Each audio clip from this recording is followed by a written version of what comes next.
We have no white people on our team. And I know the best way for the environment to be safe is to be around people who are just like me. Here's another example of white people being so very racist. You look ugly. I'm sorry, sometimes you smell bad. I'm just gonna say it. I don't care. Y'all ever wonder why black folks love anime so much? Hey guys, it's Misha and welcome back to my channel. So today we're gonna be taking a look at some more anti-white racism and also hearing about why black people like anime. Also gonna be taking a look at this show called Shogun and why so many people are offended by it. But before we start, please make sure you are subscribed and have hit the notification bell so you don't miss any of my videos. So if you're watching this as a black person who happens to like anime, you may have wondered, why do I like anime?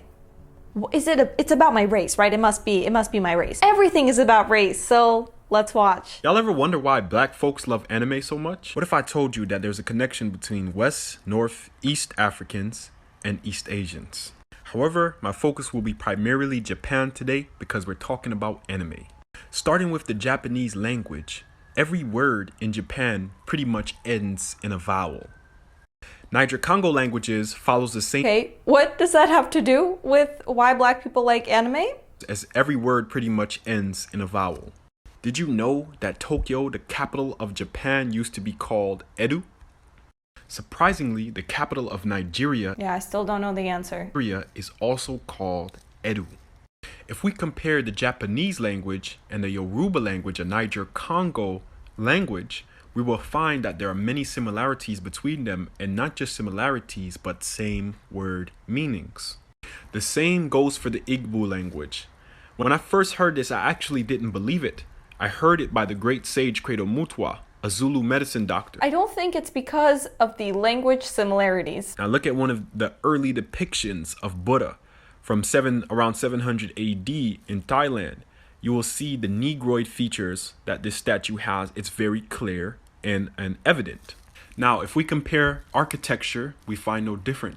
The military leaders in Japan, they were called Shogun. Find that the blacksmith in the Yoruba tradition, who issues instruments or tools of war, right? His name is Ogun, right? Shogun Ogun. 10 years later. Songhai Empire, right?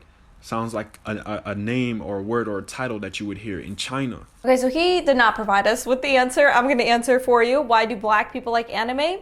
The same reason why a white person would like anime or an Asian person would like anime, because there's a lot of good animes. I still rewatch Death Note sometimes. I think it's a really good anime. Really interesting, like any show, any book, like, because it's interesting. Let's take us way back in time so that we can really understand why we like anime. I don't think it's that deep. I think it's just entertaining. I don't think your race has anything to do with it. I don't know, is this like a, you want to feel special? Everything is about race. Everything is about race. So this is a non-binary game developer. She was hired by Cliffhanger Devs to create a game based on Marvel's Black Panther. A team of 21 right now for Validate. It's a pretty big team. It's a crazy big team for indie games.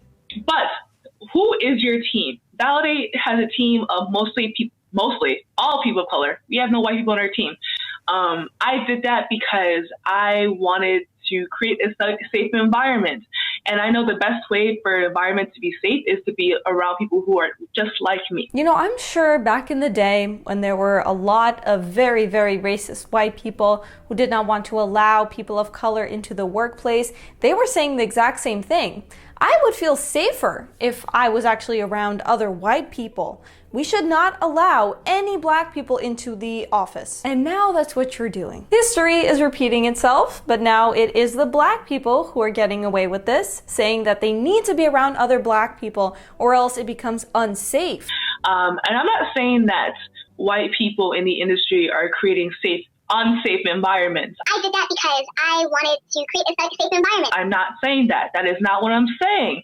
I am saying that sometimes it is hard to work with white people because they think that something made it okay, but it was really a microaggression. And no one wants to deal with that while you're trying to make a game. I thought you wanted diversity. That's not diversity. If you get really offended by whatever white person says and you think it's a microaggression, okay, you could talk to them. You could actually tell them what you just said made me really upset. Yeah, if the argument really is that it's just microaggression after microaggression and it's unbearable to work in a space where there are white people, Even if that's the case, you'd want people to learn from their mistakes, right? No, let's just ban white people. I want to show you some more examples of what is meant by unsafe. Okay, so here's one example what white people are doing that makes black people uncomfortable, okay? Every person of color has been on the receiving end of this, so my video is actually more for white people, actually. Blue hair, check, of course. This is a serious question, and I would like a serious answer in my comment section or a stitch. Are y'all aware that y'all often take up space with disregard for the people of color around you? If there's any confusion, I can give you guys an example. I'm from New York City. Sometimes a sidewalk is narrow to the point where there's only enough room for two modes of traffic, one going and one coming. But that has never stopped white people from walking side by side and holding hands and expecting you to either stand and wait for them to pass or walk in the street if you need to keep going. Are you guys aware that this is something that you do, or is it something that happens by accident? Because people of color are taught to be aware of how much space they're taking up at all times. So watching you guys take up space without even thinking about it is mind-blowing. I don't know what you're talking about. I have been taught to also pay attention to how much space I'm taking up. If it's a sidewalk, I make sure people can get through. I'm sorry if you've experienced white people holding hands and then not, stop holding hands so that you can walk past. Rude people exist, black, white, doesn't matter. But to say that this is a white thing, like, oh, you white people, you don't care if you're on the sidewalk and people have to get through, that's just not true. Another one, of course, is cultural appropriation and braids. You guys look bad. You look ugly. Like, it doesn't look good. I'm sorry, sometimes you smell bad. I'm just gonna say it. I don't care. Because you don't know how to keep it up. And also, your hair textures aren't made for it. So, do you want to end up with bald spots and looking crazy? Don't do it. And also, Josie, Yaz, and I have all very much so made people feel uncomfortable around us for wearing braids and locks if you're white. And I don't care if your great-great-grandfather is black. Do you navigate the world as a black person? Oh, you don't? Then don't wear braids and locks. It's that easy. I'd imagine then you're never straightening your hair or dyeing your hair blonde, God forbid, or anything like that, right? Here's another example of white people being so very racist. It says, they was so racist, we was the only black people there. Okay, so she gets into the hot tub. There's a child in the back recording everyone around her and twerking for the camera, which is great. Yeah, especially when there are children there. And she says it's racism because they started leaving when they see a camera and they do not want to be recorded. The Q-tip people are the last ones to ever talk about somebody stealing anything. Y'all wouldn't be in this country had it not been for y'all stealing it. Q-tip? That's a new one. We have to add that to the list. Okay, our next story has to do with a show called Shogun. And I haven't seen this, but it actually looks really good. I just saw the trailer.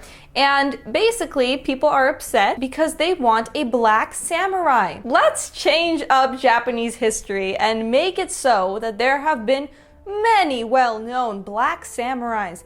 There haven't. There was one, not sure how you pronounce that, but that was a rare example of there being an African samurai. One. So why do we need a black samurai? Where are the black people in Shogun? There's a Japanese proverb that says, for a samurai to be brave, he must have a bit of black blood. If that's the case, FX monster hit Shogun has a lot of scared swordsmen. I don't think the Japanese proverb is referring to having African blood. If we're talking about Japan, if we're talking about samurais, it's okay for them to be Japanese. You don't have to be offended. You can just watch something else. And that's all for today's video, guys. Please let me know what you think in the comments below. Also, like the video, subscribe, and hit the notification bell. And follow me on my other social media accounts that's in the description. And I will see you all in the next video. Bye.